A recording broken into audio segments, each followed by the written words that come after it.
Selamat pagi, kembali lagi ke channel saya Guru Akuntansi atau dalam kurung GA. Pada konten kali ini saya menjelaskan materi akuntansi keuangan kelas 11 semester genap. Lanjutan dari uji kompetensi 5 itu memproses dokumen kas di bank. Materi pokok yaitu pengendalian internal terhadap kas. Lalu ada beberapa tujuan pembelajaran, yaitu yang pertama penerimaan kas dari penjualan tunai, kemudian penerimaan kas dari piutang, penggunaan rekening bank. Tujuan pembelajarannya tadi, setelah mempelajari kegiatan belajar ini, Anda diharapkan mampu memahami penerimaan kas dari penjualan tunai, lalu yang kedua penerimaan kas dari piutang, dan yang ketiga itu penggunaan rekening bank.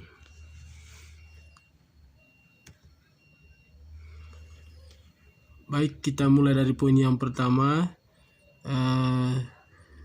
penerimaan kas dari penjualan tunai.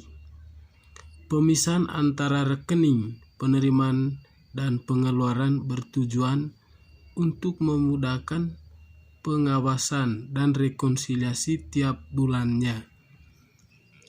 Lalu, penerimaan kas dari penjualan tunai itu dilakukan melalui cash register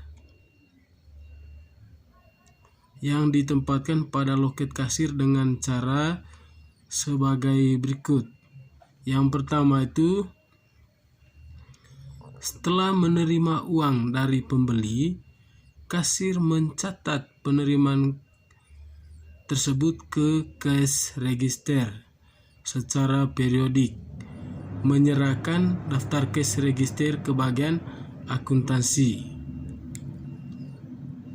Lalu, cara yang berikutnya, setelah bagian akuntansi menerima rekapitulasi daftar cash register dari kasir, kemudian melakukan rekonsiliasi antara bukti setoran bank dengan rekap cash register. Selanjutnya, posting ke rekening buku besar yang bersangkutan. Lalu yang berikutnya, bagian audit memeriksa nomor unit dokumen berdasarkan tembusan faktur penjualan tunai. Setelah seluruh dokumen lengkap, bagian ini membuat rekonsiliasi faktur penjualan tunai, bukti setoran bank, serta laporan bank, kemudian membuat laporan rekonsiliasi bank setiap bulan.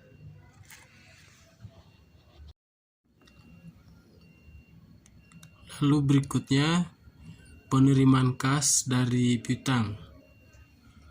Transaksi penerimaan kas dari piutang itu melibatkan ada beberapa bagian. Yang pertama itu bagian sekretariat.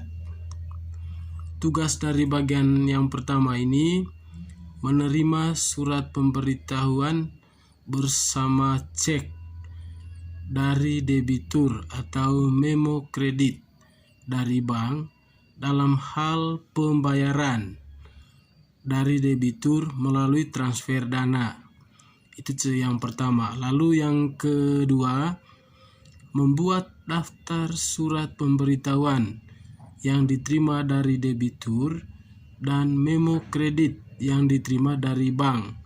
Satu lembarnya kepada bagian piutang dilampiri dengan surat pemberitahuan dari debitur. Satu lembar bersama cek yang bersangkutan diserahkan kepada bagian kasir.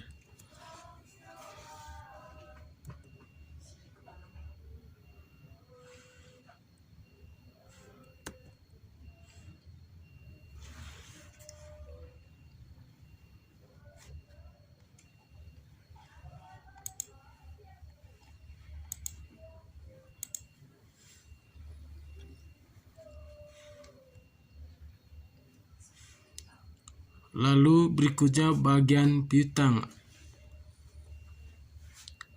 Tugas dari bagian piutang di sini, pertama menerima daftar surat pemberitahuan penerimaan piutang dari bagian sekretariat yang dilampiri surat pemberitahuan dari debitur. Lalu tugas berikutnya menerima bukti setoran ke bank dari bagian kasir. Dan yang ketiga, membuat bukti penerimaan kas berdasarkan daftar surat pemberitahuan 1 lembar diserahkan kepada debitur sebagai bukti penerimaan pembayaran.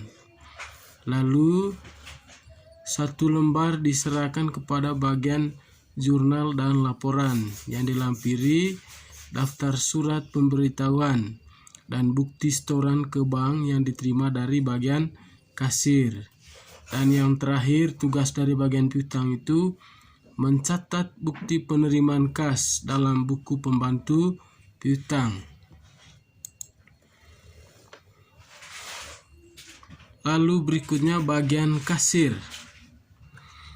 Tugas dari bagian kasir di sini, pertama menerima daftar surat pemberitahuan bersama cek dari bagian sekretariat.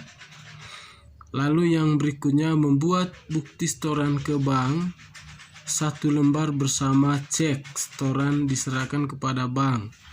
1 lembar yang telah ditandatangani oleh pejabat bank diserahkan kepada bagian piutang. 1 lembarnya untuk arsip di bagian kasir. Lalu yang berikutnya lagi bagian jurnal dan laporan. Tugas dari bagian jurnal dan laporan ini, pertama menerima bukti penerimaan kas dilampiri daftar surat pemberitahuan penerimaan piutang, surat pemberitahuan debitur dan bukti setoran ke bank dari bagian piutang. Lalu yang berikutnya mencatat bukti penerimaan kas dalam buku jurnal penerimaan kas. Dan yang terakhir, tugas dari bagian jurnal dan laporan itu mengarsipkan bukti penerimaan kas, daftar surat pemberitahuan serta surat pemberitahuan debitur.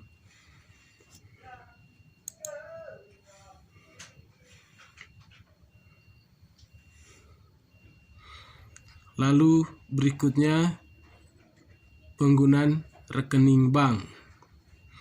Penggunaan rekening bank sangat efektif, terutama dalam menunjang pengendalian atas kas. Perusahaan dapat mengamankan kas dengan cara menyimpannya di bank.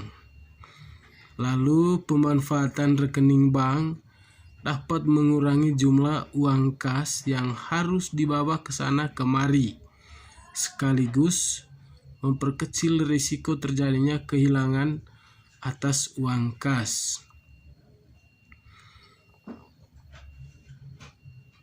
Lalu penyetoran uang ke bank oleh deposan atau orang yang menyetorkan uang ke bank.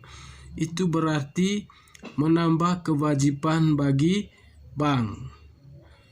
Sebaliknya, penarikan uang dari bank oleh deposan berarti mengurangi kewajiban bank, kewajiban bank. Jumlah saldo uang kas deposan yang ada di bank secara terus-menerus harus dicocokkan antara catatan perusahaan dan catatan bank. Sekian penjelasan dari saya. Terima kasih. Jangan lupa like, comment, and subscribe.